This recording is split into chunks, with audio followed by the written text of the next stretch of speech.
এখন বড়ি ভাজছি। তোমরা কি ভাবছো হাতে বড়ি? একদমই না। মেয়েরা কেন কাঁদে জানো শ্বশুরবাড়ি যাওয়ার সময়? বিনা স্যালারিতে শ্বশুরবাড়ি গিয়ে কাজ করতে হয় তার জন্যে।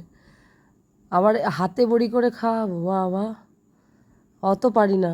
এর মধ্যে সবজি তরকারি খাওয়া স্বাস্থ্যের পক্ষে ভালো। আর আজকে স্বাস্থ্যের পক্ষেও ভালো রান্না করব, ভালোর জন্য রান্না করব। আবার ওদেরকে জব্দও করব, তার জন্যে করেছি। সব সবজি দিয়েছি যাতে ওদের ভালো না লাগে। দেখো, যত শীতকালে পাওয়া যায় সব সবজির মধ্যে দিয়ে দিয়েছি। তারপরে লবণ দিয়ে দিয়েছি, হলুদ দিয়ে দেবো, দিয়ে ভেজে নেবো। অল্প তেল দিয়েছি, দেখতেই পাচ্ছ যেমন কড়াইয়ের তলায় আটকে আটকে যাচ্ছে।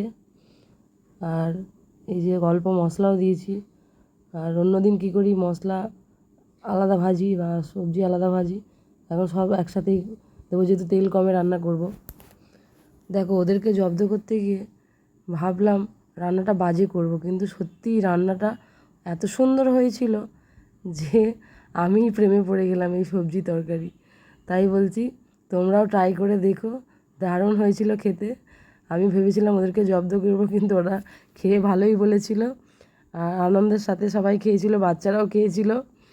তাই এই যে জলটা দিয়ে দিলাম, গরম জল দিয়েছি এর মধ্যে আমি।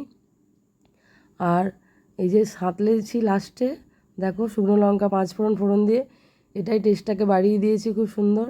কারণ বাচ্চারা খাবে, একটু টেস্টি তো করতেই হবে। যতই জব্দ করি, মায়ের মন তো মানে না। বাচ্চারা খেতে না পারলে কষ্ট হবে আমার। শাশুড়ির ছেলে না খেলে কোনো ব্যাপার না, নিজের ছেলে মেয়ে খেতে পারবে না, এরকম রান্না তো করতে পারি না।